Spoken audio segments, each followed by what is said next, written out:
Goeiedag liewe vriende, baie welkom by ons laaste dag, dag 10 van ons 10 dae van gebed van 2026 met ons tema ontketen.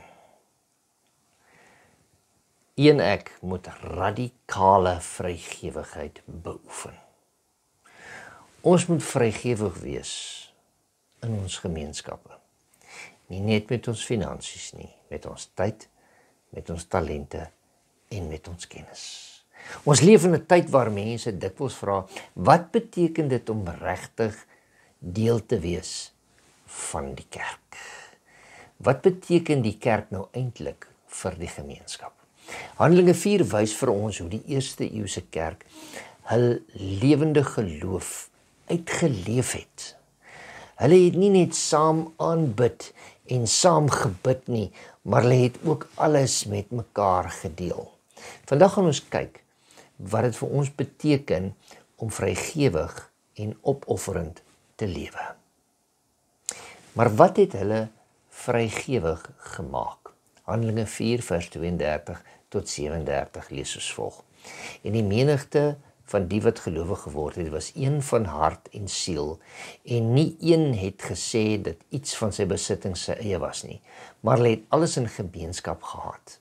En met groot krag het die apostels getuienis gegee van die opstanding van die Here Jesus, en groot genade was oor almal, want niemand onder hulle was behoeftig nie. Want almal wat besitters van gronde of huise was, het dit verkoop en die prys van wat verkoop is, gebring en aan die voete van die apostels neergelê. En aan elkeen is uitgedeel volgens wat hy nodig gehad het.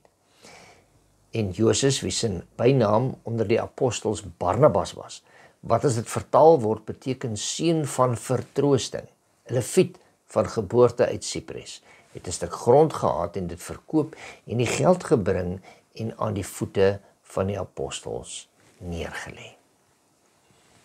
Om vrygewig te wees met jou besittings, met jou kennis, met jou tyd en jou talente, is 'n gawe van God. Let daarop dat die gelowiges het alles in gemeenskap met mekaar gedeel. Nie net met sekeres nie, hulle het met almal gedeel. Niemand het gesien wat hulle besit het net as hulle eie nie, maar is 'n gawe van God om met ander te kan deel. Hulle het alles gebruik as middel om die evangelie te versprei. Wat motiveer hierdie vrygewigheid? Dit kom uit 'n hart vol van liefde vir Christus. Dit kom uit die besef dat alles wat ons het, is 'n gawe van God. Dis nie uit my eie verdienste wat ek dit het nie. Hulle wou hê ander moes die evangelie hoor en ervaar. Nie net vir onsself iets hou nie, maar om dit met ander te deel. Hulle was nie gedwing nie. Hulle het vrywillig en met liefde gegee en gedeel. Wat dink jy sou gebeur as ons so lewe? Dink net hoe ons gemeenskappe, ons kerkfamilie sou lyk as ons dieselfde sou doen, of tog net tot 'n mate sal doen wat hulle doen. Ons sou meer eenheid onder ons gewees het.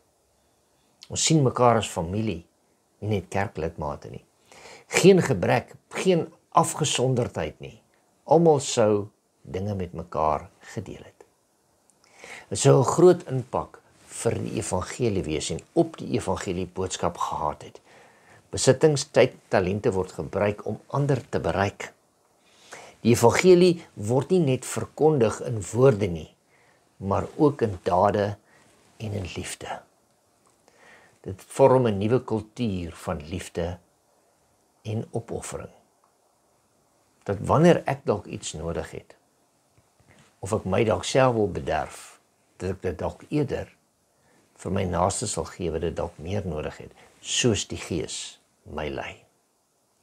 Maar die Gees motiveer alles. Wanneer die Gees van God in ons harte woon, word ons soos Christus wat arm geword het, sodat ons ryk kan word. Word ons geld, tyd en invloed en talente nie net as besittings gesien nie, maar as instrumente om die evangelie te bevorder. Wanneer ons so leef, geliefdes, het die waarhede wat ons verkondig 'n geweldige invloed op ander mense. Ons opofferings is nie net vir die kerk nie, maar vir elke siel wat die evangelie moet hoor. Ons vrygewigheid is dus nooit net materieel nie, maar geestelik en ook missionêr. Maar hoe kan ons begin? Ons kan vandag begin deur tyd te gee om ander te bedien, om hulp aan ander aan te bied, talente te gebruik vir God se werk en nie net altyd daarvoor vergoed wil word nie.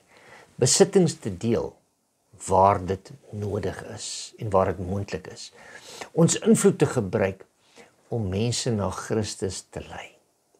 Wanneer ons hierdie dinge doen, word ons deel van die eerste eeuse gees wat in die kerk geheers het. Nie net van die kerkgebou nie, maar van die gemeenskap. Word u deur die Heilige Gees oortuig om alles wat God aan jou gegee het, jou tyd, jou talente, jou besittings, jou invloed, jou kennis, aan te bied om die evangelie van Jesus Christus te bevorder. As dit u gebed is, wil u nie u hoofde saam met my buig nie.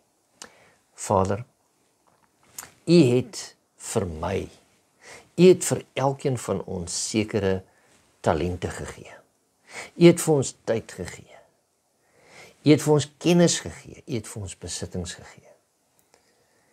Wil u deur die Gees ons so lei, dat ons met alles wat ons het, sal uitkyk om ander raak te sien, om hulle te kan bedien, sodat ons eendragtig kan saamstaan, sodat wanneer die wêreld na die kerk kyk, dat hulle sal vra, maar hoe is dit moontlik, dat dit net kan wees, as gevolg van die liefde van Christus, wat hulle onder mekaar het.